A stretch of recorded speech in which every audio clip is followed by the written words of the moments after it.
Hello guys, welcome to my channel. ఈరోజు recipe వచ్చేసి most common రవ్వ ఉప్మా రెసిపీ. మార్నింగ్ బ్రేక్ఫాస్ట్లోకి ఈజీగా 5 మినిట్స్లో చేసుకోవచ్చు. కొద్దిగా టేస్టీగా ఉండాలంటే టిప్స్ అయితే ఫాలో అయితే అవ్వండి.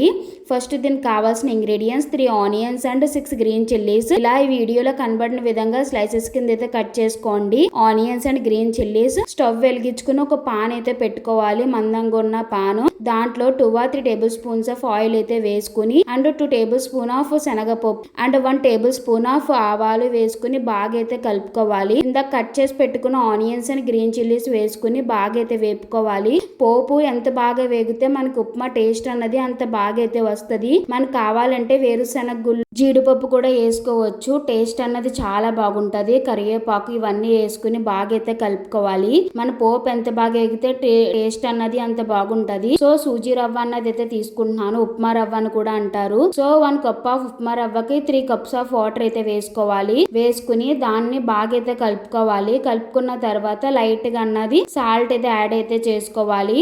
టేస్ట్ కి సరిపడినంత సాల్ట్ అయితే వేసుకుని ఆ వాటర్ ని బాగా బాయిల్ అయితే చేసుకోవాలి. సో బాయిల్ చేసుకున్న తర్వాత ఇందాక పక్కకు పెట్టుకున్న ఉప్మా రవ్వని దీంట్లో వేసుకుని బాగా అయితే మిక్స్ అయితే చేసుకుని అలా కలుపుతూ అయితే ఉండాలి. ఈ ఉప్మా వచ్చినప్పటికీ ఇలా కలుపుతూ ఉంటే మనం ఎక్కడ బాల్స్ కింద అయితే అవ్వవు. సో బాగా అన్నది కుక్ అయితే అవుతుంది అన్నమాట. సో ఇలా కలుపుకున్న తర్వాత జస్ట్ 2 minutes లో మనకి ఉప్మా అన్నది అయితే రెడీ అయితే అయిపోతుంది. సో ఉప్మా ఫైనల్గా అయితే టెక్స్చర్ అంతా అయితే సూపర్ అయితే వచ్చింది.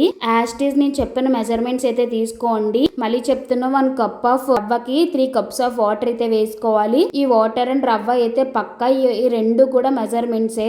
సో వేసుకుని ఇలా బాగా అయితే కలుపుకోవాలి. కలుపుకున్న తర్వాత జస్ట్ 2 minutes లో ఉంటే ఉప్మా ఈ టెక్స్చర్ అన్నది అయితే వస్తుంది. టేస్ట్ అయితే సూపర్ అయితే ఉంటది. టిప్స్ అయితే ఫాలో అయితే అవ్వండి నెక్స్ట్ టైం మీరు చేసినప్పుడు. సో ఫైనల్ గా సూజీ రవ్వ ఉప్మా అన్నది అయితే రెడీ అయితే అయ్యింది. మీరు కూడా ట్రై చేసి ఎలాగుంది అన్నది అయితే కామెంట్ అయితే చేయండి. ఈ రెసిపీ కానీ నచ్చితే ప్లీజ్ లైక్ చేయండి, షేర్ చేయండి, ఛానల్ని అయితే సబ్స్క్రైబ్ అయితే చేసుకోండి. Thank you for watching. Please subscribe my channel. Thank you all.